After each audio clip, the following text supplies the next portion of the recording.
एक ऐसा प्रोजेक्ट जो बिहार की तकदीर हमेशा हमेशा के लिए बदल सकता है।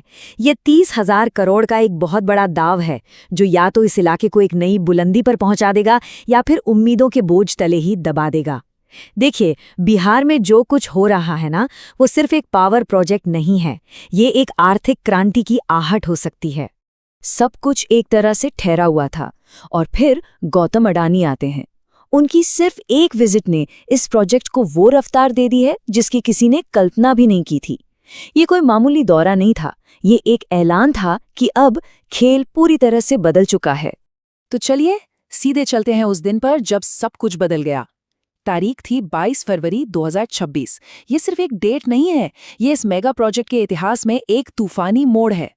देखिए, जब गौतम अडानी जैसा कोई इंसान खुद जमीन पर उतरता है तो वो सिर्फ एक फोटो खिंचवाने के लिए नहीं होता। ये एक बिल्कुल साफ इशारा है कि ये प्रोजेक्ट उनकी सबसे बड़ी प्राथमिकता है। वो सिर्फ काम नहीं देख रहे थे, वो एक मैसेज भेज रहे थे कि इस काम पर सबसे ऊपर से नजर रखी जा रही है। अब बात करते हैं उन आंकड़ों की जो शायद आपको हैरान कर देंगे।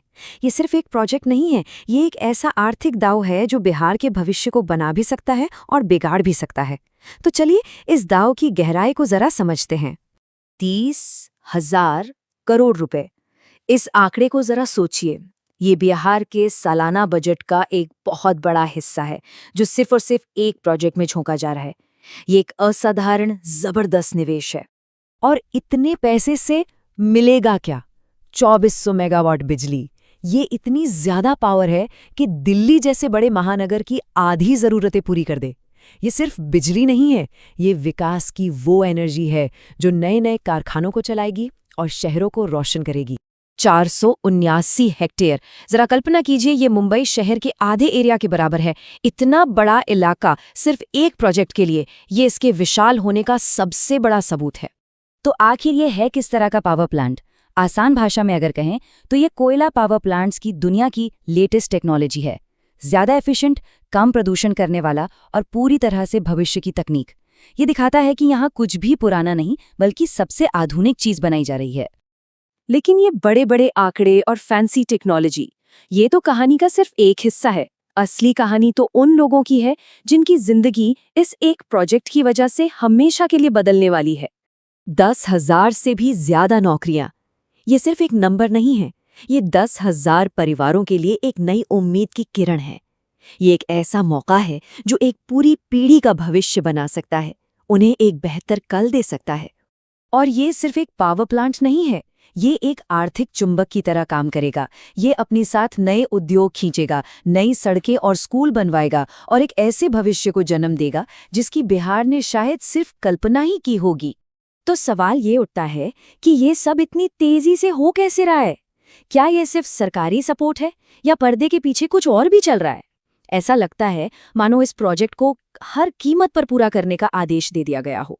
जरा इस टाइमलाइन पर नजर डालिए। ये किसी प्रोजेक्ट की नहीं बल्कि एक मिशन की टाइमलाइन लग रही है। हर रुकावट को हटाया गया है, हर मंजूरी को रफ्तार दी गई है। ये साफ दिखाता है कि जब राजनीतिक इच्छा शक्ति हो तो कुछ भी नामुमकिन नहीं होता। और सबसे बड़ी बात यह है कि वहां के स्थानीय लोग इस प्रोजेक्ट के साथ मजबूती से खड़े हैं। उन्होंने एक आवाज में इसका समर्थन किया है। ये एक बहुत ही शक्तिशाली संदेश है कि बिहार अब बदलाव के लिए पूरी तरह से तैयार है।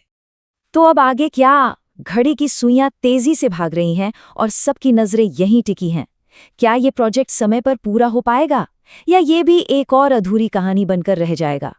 48 महीने, 60 महीने, ये सिर्फ डेडलाइन नहीं है, ये वादे हैं और इन वादों को पूरा करने का दबाव बहुत ज्यादा है। हर गुजरता हुआ दिन इस प्रोजेक्ट को हकीकत के और भी करीब ला रहा है। ये प्रोजेक्ट कोई इत्तेफाक नहीं है, ये एक मास्टर प्लान है। पानी के लिए गंगा नदी, सामान लाने ले जाने के लिए नेशनल हाईवे और कोयले के लिए पास में रेलवे लाइन। सब कुछ ठीक वही है जहां होना चाहिए। इसे कामयाब होने के लिए ही डिजाइन किया गया है। तो क्या ये बिहार के लिए एक नए युग की शुरुआत है या ये एक ऐसा जुआ है जो बहुत महंगा साबित हो सकता है? खैर, एक बात तो पक्की है, इस प्रोजेक्ट के पूरा होने के बाद बिहार पहले जैसा कभी नहीं रहेगा।